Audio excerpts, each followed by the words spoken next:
Anak-anakku yang terkasih, sebelum kita bersama-sama mendengarkan firman Tuhan, marilah kita bersatu di dalam doa. Mari kita berdoa. Tuhan Yesus yang baik, kami mau mendengarkan firman Tuhan. Pimpinlah hati kami dengan Roh Kudus-Mu, agar kami dapat mendengarkan firman Tuhan dan melakukannya. Di dalam nama Tuhan kami Yesus Kristus, kami berdoa. Amin. Aduh, duh. Aku ada di mana sih? Kakak akan datang ngajakin aku kemana sih? Oh, gelap sekali. Weleh. Angel.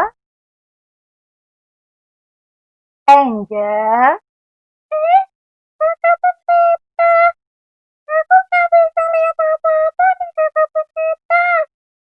Pantesan kamu gak bisa lihat. Nih coba topinya kakak benerin ya. Biar kamu bisa lihat dan biar kamu cantik. Tuh ya. Kita sudah ditunggu sama teman-teman SDK 1 Penabur. Ayo kita mulai ceritanya.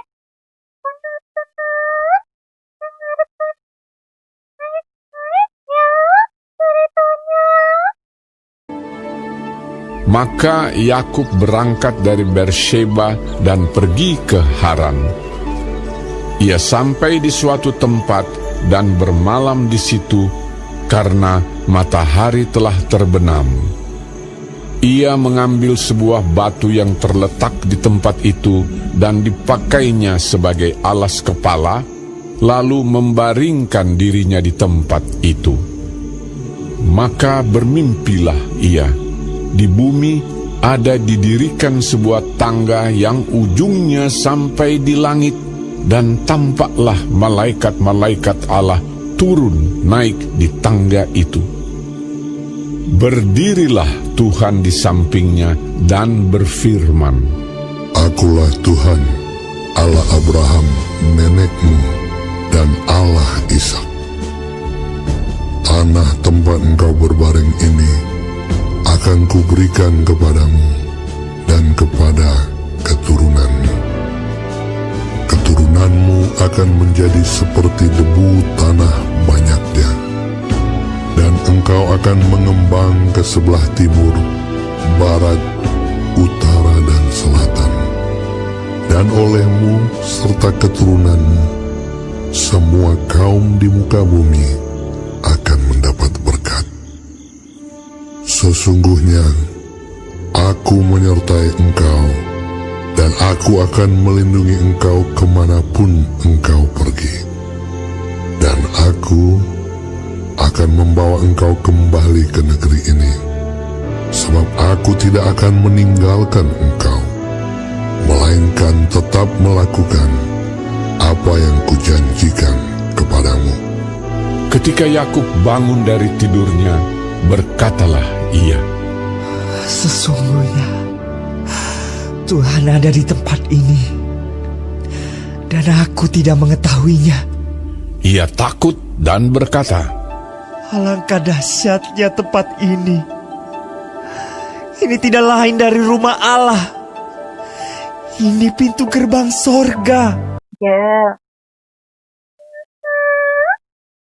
Kamu sudah pernah belum baca cerita dari Abraham sampai Yakub?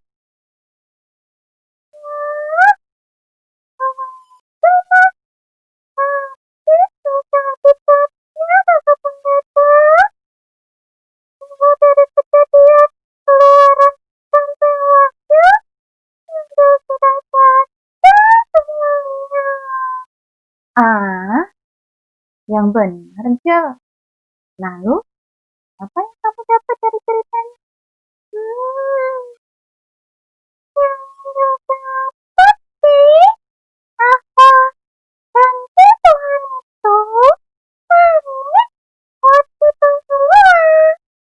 Dari zaman Abraham sampai ke zaman Yakub dan kepada keturunannya, termasuk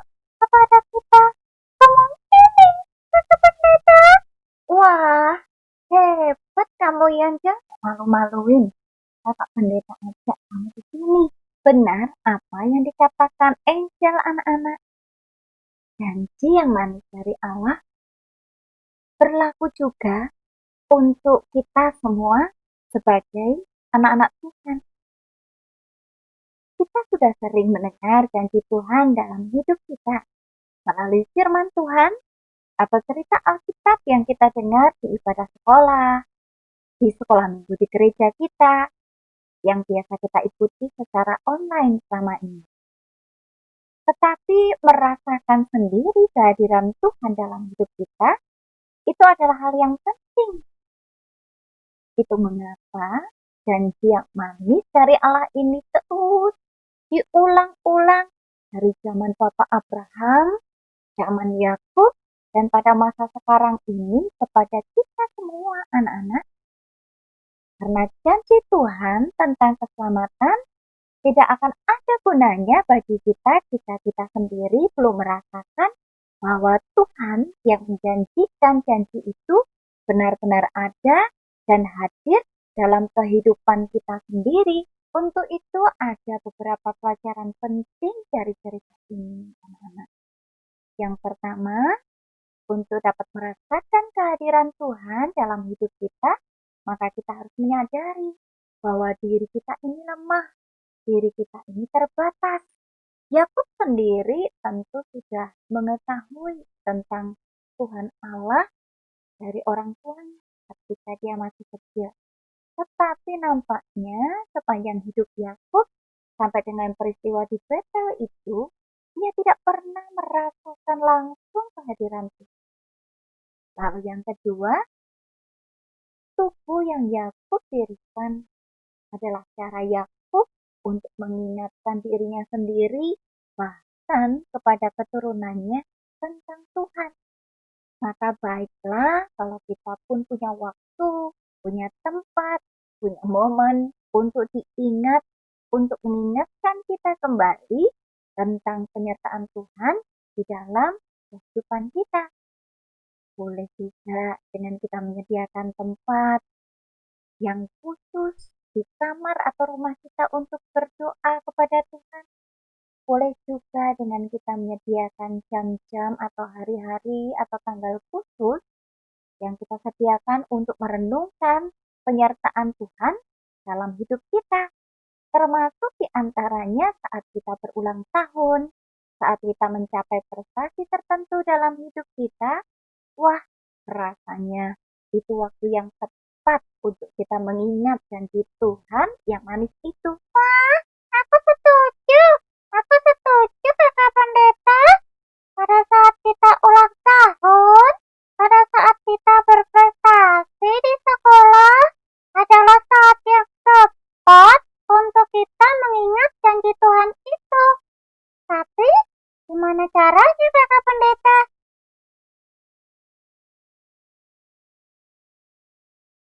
Kita dapat menyediakan waktu yang khusus untuk dekat dengan Tuhan, untuk berdoa, untuk membaca firman Tuhan, untuk memuji Tuhan. Wah, Angel mau dong Kakak Pendeta punya waktu khusus untuk dekat dengan Tuhan. Baiklah teman-teman, sampai jumpa. Sampai jumpa.